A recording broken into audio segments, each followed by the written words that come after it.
I'm going to show you guys how I turned this $2 picture frame into a screen print so I could turn this shirt into this shirt. By the way, I got a new mic. Do I sound better? Type yes or no. So the materials I used for this project are a cardboard picture frame, a mesh curtain, those are both from Daiso, permaset aqua screen printing ink, adhesive vinyl, transfer tape, staples, and something to spread the ink onto the screen. I draw the design in Procreate only using the monoline brush and the Studio brush pen because you need a solid outline so that the machine can cut smooth lines. Then I upload the transparent PNG to Silhouette Studio and mirror the image. I'm adding in extra cut lines to the areas I need to take away so I know what pieces I need to peel off easier. Once I'm done weeding, I'll take transfer tape and cover the floating areas so once I peel all of the vinyl off of the backing paper, it will come off exactly how I want it to so I can transfer it onto the mesh. I make the screen printing frame by disassembling a cardboard picture frame and removing the little metal pieces that keep the cardboard backing in place. For the screen part, you want to use mesh. The finer the better. In my case, I found this lace curtain from Daiso. I cut out a larger piece of mesh than I need so I have more material to pull taut.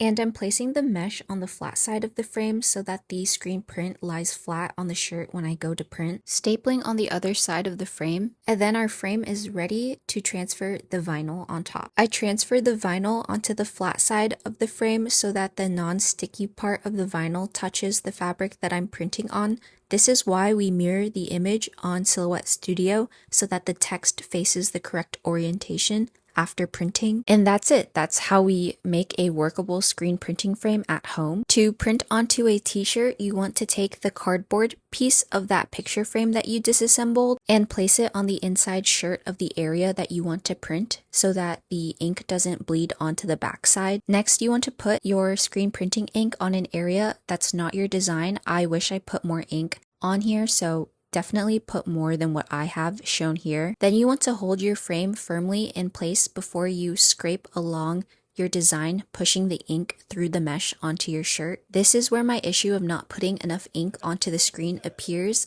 There's not enough ink to push around in one pass. You want to have as little passes as possible so that leaves little room for your frame to shift and mess up your pattern. Then you want to take a heat gun or a blow dryer to dry the ink before you heat set with an iron. You can also just let it air dry, but it will take a couple of hours rather than a couple of minutes. These are the settings that my brand of textile printing ink uses, so I followed this. And that's it. This is my final shirt. I hope this video is helpful and makes screen printing a little bit easier for those who want to try it at home. Okay, bye.